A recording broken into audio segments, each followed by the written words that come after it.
एक पण એવું દબાણ કે ધાર્મિક સ્થાન નથી જ્યાં કોઈ રાષ્ટ્રીય પ્રોજેક્ટ આવવાનો હોય, કોઈ રાષ્ટ્રીય યોજના આવવાની હોય, જ્યાં વચ્ચે નડતર રૂપ હોય, એવું કોઈ પણ એક એવું ધાર્મિક સ્થાન નથી।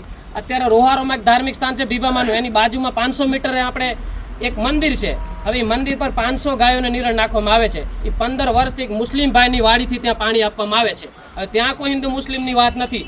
તો આજે એક આખી ઊભી કરવાની વાત છે, તો આપણે પણ આવા કોઈ વસ્તુમાં પ્રેરિત ન થવાનું, પણ જ્યાં આપણી ધાર્મિક લાગણી ડૂબાય ત્યાં આપણી ફરજ બને છે કે આપણે હિન્દુ મુસ્લિમ સૌ સાથે ભેગા થઈ, એમાં મંદિર હોય, મસ્જિદ હોય, દરગાહ હોય, મંદિર હોય કે પાડીઓ હોય, એને જ્યારે નુકસાન કરવાની સરકાર દ્વારા કે તંત્ર દ્વારા હટાવવાની પહેલ થતી હોય ત્યારે ચોક્કસપણે આપણે એનો વિરોધ કરી આપણે એની આસ્થાને આપણે પુનઃસ્થાપિત કરી। कौमी एकता भरा भाषण देने वाले ये है अबडासा कच्छ के जाम्बा सोड़ा। जाम्बा सोड़ा वैसे कांग्रेस के महामंत्री है। कच्छ में जो दरगाहों के ऊपर डिमोलिशन की नोटिसें सत्ताधीशों द्वारा दी जाती थी, उसके लिए आज जाम्बा सोड़ा ने ये प्रवचन दिया था। उनका पूरा प्रवचन वीडियो में लास्ट में है। वैसे कच्छ के मुस्लिम आगेवानों के आगे सत्ताधीशों ने बताया था कि अब से कोई नोटिस नहीं मिलेगी, ना कोई डिमोलिशन होगा, लेकिन ये जाम्बा सोड़ा ने जो तेजाबी स्पीच दी है उसके लिए ये वीडियो बनाई गई है।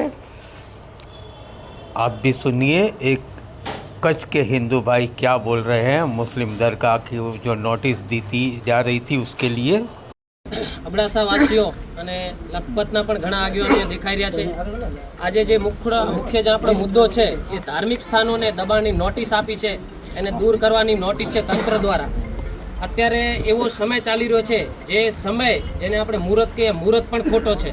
આ સમય નથી કે આ સમયમાં આ ધાર્મિક સ્થાનોને જે 400 500 વર્ષ રાજાશાહી વખતના જૂના આપણા ધાર્મિક સ્થાનો છે, એમાં મંદિર હોય કે મસ્જિદ હોય, એમાં રોહારોની ભીવામાની દરગાહ હોય કે સિંદોડીનું યક્ષનું મંદિર હોય, દરેક જગ્યાએ તંત્રે નોટિસ આપી છે। તંત્રએ જે નોટિસ આપી છે, તંત્રની મોટામાં મોટી એ એક બેદરકારી છે કે એમને સ્થાનિક લોકોને સાથે નથી રાખ્યા। સ્થાનિક લોકોને સાથે રાખી એક સમાધાનકારી રસ્તો કાઢવો જોઈએ। અત્યારે એ જે દબાણોની નોટિસ આપી છે એ એક પણ એવું દબાણ કે ધાર્મિક સ્થાન નથી જ્યાં કોઈ રાષ્ટ્રીય પ્રોજેક્ટ આવવાનો હોય, કોઈ રાષ્ટ્રીય યોજના આવવાની હોય, જ્યાં વચ્ચે નડતર રૂપ હોય, એવું કોઈ પણ એક એવું ધાર્મિક સ્થાન નથી।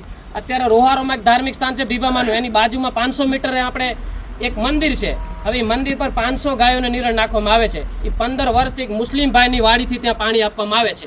હવે ત્યાં કોઈ હિન્દુ મુસ્લિમની વાત નથી।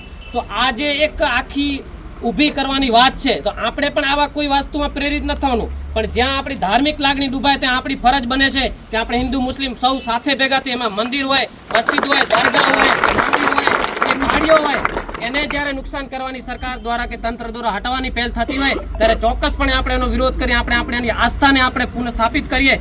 જ્યારે રોહારોમાં બીબામાનું મંદિર છે, એક બ્રાહ્મણ પરિવારે એને જીર્ણોદ્ધાર કર્યું હોય, 7 લાખ રૂપિયા ખર્ચો કરીને એ આખી દરગાહનું નિર્માણ એને કર્યું હોય, તો ત્યાં પણ જ્યારે હિન્દુ મુસ્લિમની વાત નથી આવતી, તો આ તંત્ર પાસે, આ બેરી સરકાર પાસે કેવી રીતે આ બધી વાતો આવતી હોય છે। અને આ સમયે અત્યારે દરિયા સુરક્ષાની વાત કરે છે, તો કયું એવું આપણું ધાર્મિક સ્થાન છે જેમાંથી એવી કોઈ દેશ વિરોધી પ્રવૃત્તિ થતી હોય કે દેશના હિતોને નુકસાન પહોંચાડતી કોઈ વસ્તુ ત્યાં ધાર્મિક સ્થાનોમાંથી મળી હોય કે એવી કોઈ પ્રવૃત્તિનું સંચાલન થતું હોય, એવું કશું આપણા વિસ્તારમાં નથી। બધા ભાઈચારાથી રહેતા હોય ત્યારે તંત્રને પણ અપીલ કરું છું બે હાથ જોડીને કે આવું સમાધાનકારી વલણથી કામ લેવામાં આવે, કોઈ એવું વલણ ના અપનાવવામાં આવે જેનાથી પ્રજાની આસ્થાને, લાગણીને દુભાવવામાં આવે। Thank you.